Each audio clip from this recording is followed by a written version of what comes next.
A group of fake HOA cops showed up at my door saying I was violating community rules. I knew something was wrong. With fake badges and a lot of arrogance, they tried to arrest me in my own backyard. The problem? I'm the real town marshal. And now these idiots are about to find out the hard way that they messed with the wrong person. I always knew that the HOA in my neighborhood was a bunch of lunatics with too much free time, and not enough useful things to do. A bunch of sheriff-like residents, who think they're the judge, jury, and executioner of anyone who doesn't follow the absurd rules they make up. They had picked on me before about the size of my fence, the color of my door, and even the way I parked my car. But nothing, absolutely nothing, could have prepared me for what happened that morning.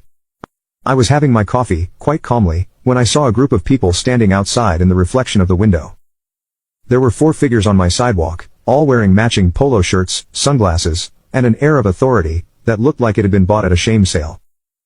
One of them was holding a notebook, another had a toy radio strapped around her waist, and the icing on the cake was the woman in the middle, with short, dyed hair, her arms crossed, and an expression like she had just sniffed a liter of vinegar. She stood out as the leader of the group, as if she were the general of an army of idiots. I took a deep breath, took the last sip of my coffee, and went to answer the door. Before I had fully opened it, she started talking, as if she were giving a press conference. "You are in serious violation of HOA rules, and we are here to take action." I stared at the woman, expecting a hidden camera. Was this a prank? What did she want now? Before I could say anything, she pulled out a piece of plastic and shoved it in my face. "You are under investigation for numerous infractions, including the unauthorized painting of your garage, the presence of an unregistered vehicle on your property and..." She paused dramatically, as if about to accuse me of murder. "Inappropriate behavior towards members of the community." I had to hold back a laugh. The garage had been exactly the same color since I moved in. The unregistered vehicle was my perfectly legal truck, parked in my own lot. And inappropriate behavior. In other words, I simply refused to attend the boring and pointless HOA meetings. That's where the unbelievable part came in.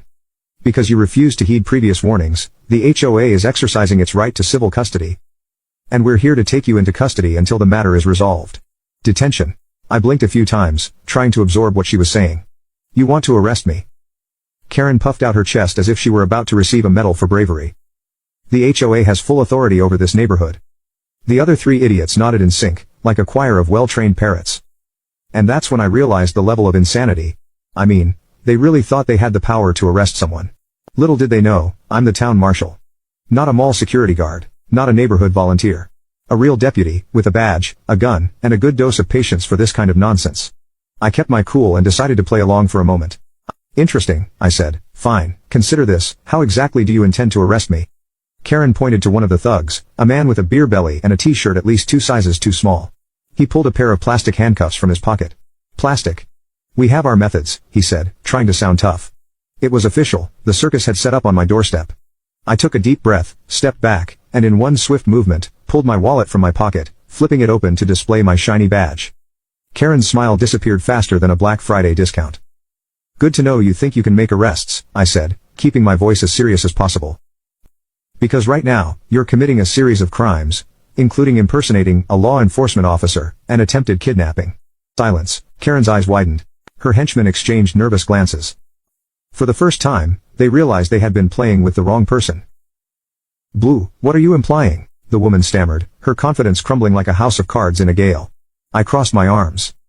"I'm implying that unless you disappear from my property in the next 5 seconds, I'm going to arrest you, for real." Silence again. Sweat trickled down one guy's forehead. Karen's hand trembled slightly as she clutched her laminated piece of paper. And then, like rats fleeing a sinking ship, they started backing away, mumbling weak excuses. "This isn't over," Karen shouted before spinning on her heel and disappearing with her pathetic crew. I watched them go, feeling a mix of amusement and disbelief. What the hell had just happened? But deep down, I knew this wasn't over. If I thought that ridiculous arrest attempt was the end of the joke, I was very much mistaken. I knew stubborn people, but Karen and her henchmen took it to an almost artistic level. Normal people would accept defeat and move on with their lives. But not this woman. Not only did she refuse to back down, she decided to double down. The first retaliation came the very next day. When I went outside to take out the garbage, I noticed something was off. My trash cans were gone, completely gone. No sign of them on the sidewalk, no sign of them on the side of the house. I looked around. And of course, there she was, Karen. Standing across the street with her arms crossed, looking like she thought she was the queen of the neighborhood. When our eyes met, she made sure to let out a satisfied little smile before turning and disappearing back into her house. I took a deep breath and tried to ignore it. But when I got to my mailbox, I found an envelope with the HOA stamp on it. I opened it, already expecting nonsense, and I wasn't disappointed. Inside was a list of penalties. According to them, I was in non-compliance with community standards. Among their ridiculous demands, they said I was forbidden to use waste disposal services, could no longer park my car in the garage, and had to attend a mandatory meeting to discuss my inappropriate behavior. I tore the paper in half right then and there, letting the pieces fall to the ground. If Karen wanted to annoy me, she was going to have to try harder. But of course, she had other tricks up her sleeve. That afternoon, I went out to sort things out, and when I came back, I found an orange cone in the middle of my driveway. Next to it was a plastic notice stuck to a piece of wood, as if it were an official notification. It stated that my garage was closed by order of the HOA. It was the most absurd thing I had ever seen. How could someone have the nerve to ban me from my own garage? I walked over, tore off the paper, and unceremoniously threw the cone onto the sidewalk. Across the street, I spotted two of Karen's cronies watching. One of them was holding a notebook, writing down, who knows what, maybe owner removing cone improperly. As if they were serious investigators, and not just two idiots playing inspector. Not even 2 minutes later, Karen appeared. You can't remove that. I looked at her, holding the cone as if it were a murder weapon. Oh, can I? In my own house? She pointed at the laminated paper, her face already turning red with anger. This is an HOA sanction, you can't just ignore community rules. I took a deep breath to stop myself from laughing in her face. Karen, you don't have the authority to ban my garage. In fact, you have no authority to do anything, except annoy me. Her eyes widened in indignation, but before she could reply, I went into the house and slammed the door. But the story wasn't over yet. The next day, while I was at the police station, I got a call from one of the few neighbors who wasn't part of this crazy HOA cult. He sounded a bit nervous. Dude, the police are in front of your house. I stopped what I was doing. 2 police cars. They said they'd received a tip-off about a man with a gun on my property. That's when I understood, Karen had escalated. She called the police and made up a story to get me in trouble. I jumped in my car and went straight home. When I arrived, I saw the 2 officers talking to Karen, who was playing her best concerned citizen act. Her demeanor was that of someone deeply worried about the safety of the community. If I didn't already know she was a snake, I might have believed her. I got out of the car, and the officers recognized me immediately. I knew them both, honest, good guys. And judging by the looks on their faces, they already knew this was a waste of time. Oops, boss, one of them said, a little awkwardly. We received a report of suspicious activity, involving a man with a gun at this residence. I looked straight at Karen. Let me guess, the report came from this lady here, huh? She tried to act innocent, placing a hand on her chest. I only reported what I heard. Some people saw suspicious movement and got worried. The officers exchanged glances, already fed up. One of them sighed and turned to me. Well, since there's no real threat, we'll register this as a prank. But Miss Karen, just for the record, making false reports can get you into a lot of trouble. For the first time, Karen's face turned red. She looked genuinely nervous. She opened her mouth to protest but gave up, crossing her arms, furious. The officers left, and I stood there, looking at Karen. She looked back at me, silent. For the first time, I felt that she truly understood she was playing with fire. But I also knew she hadn't given up. Not yet. She was going to try something worse. And I couldn't wait to see how far this woman would go before she completely destroyed herself. I already knew Karen wasn't the type to back down easily. But after the police prank fiasco, anyone with a shred of shame would have buried their head in the sand, and stayed quiet. Not Karen. For her, losing was not an option. If her attempts to have me arrested with plastic handcuffs and a false police report didn't work, it was obvious she had a plan C. And that plan began to unfold the very next morning. I was woken up by the sound of a heavy truck pulling up in front of my house. Still groggy, I went to the window and saw a team of uniformed workers getting off the vehicle. They had excavators, shovels, and a bunch of orange cones, like they were about to start a major construction project. My first thought was that they had the wrong address. But then I saw Karen, standing across the street with her arms crossed, and a smug little smile. Like she had just pulled a loose thread, and was about to watch my world unravel.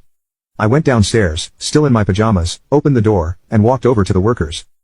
One of them, who looked like the team leader, turned to me with a clipboard in hand. Good morning, sir. We're here to start repairs on the underground pipes. I stared at him, confused. What repairs? We received a request from the Residents Association, informing us of a water leak on this property. I glanced over at Karen, who was now pretending to admire a tree. Let me guess, the work order was signed by a certain Karen. The man flipped through his papers and nodded. Yes, the order came from Karen Thompson, president of the HOA. Karen. That bastard had ordered my entire yard to be dug up, for a leak that didn't exist. I took a deep breath to stop myself from telling everyone off at once. Look buddy, there's no leak here. Neither you nor the HOA are authorized to touch anything, so you can gather up your tools and turn around. The guy hesitated, glancing at his colleagues as if waiting for confirmation. Well sir, the thing is, we're already here and now you're leaving, I interrupted. He opened his mouth to protest, but then I showed him my badge. The effect was immediate. His eyes widened, he swallowed dryly, and then turned to the workers. Right guys, let's call it a day. The workers started collecting their tools, just as Karen came marching toward me like a runaway train.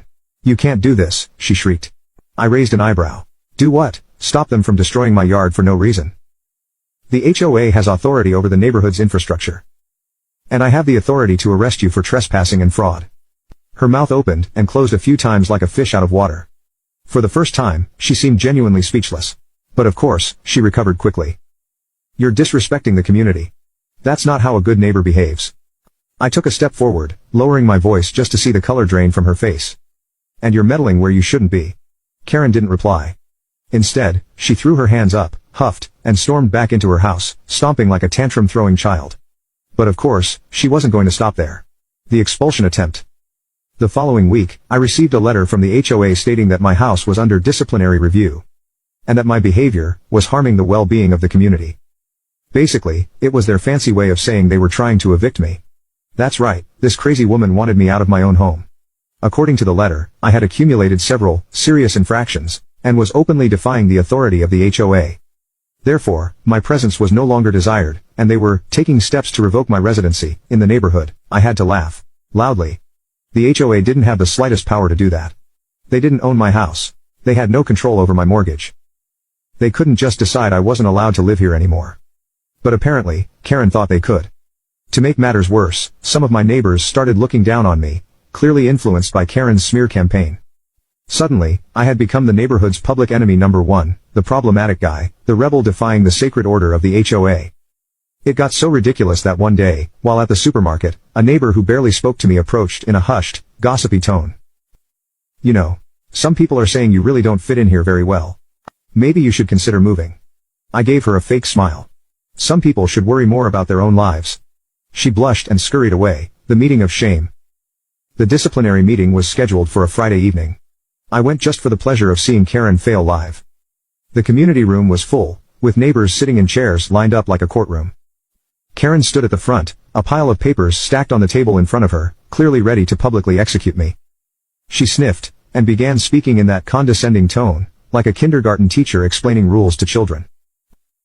We're here to discuss the highly problematic behavior of the gentleman who refuses to cooperate with the community. I rolled my eyes. Cut the crap, Karen. You want to kick me out of the neighborhood? She tried to disguise it, but the truth was obvious. Well, considering the number of offenses you've accumulated, I leaned forward. What offenses exactly? Forgery, kidnapping, trolling the police, illegal construction in your yard. She turned red but tried to continue. The point is, I raised my hand, cutting her off. The point is, the HOA has no power to remove anyone from here. This isn't a gated community, Karen. You're not the sheriff, and this meeting means absolutely nothing. The silence was absolute.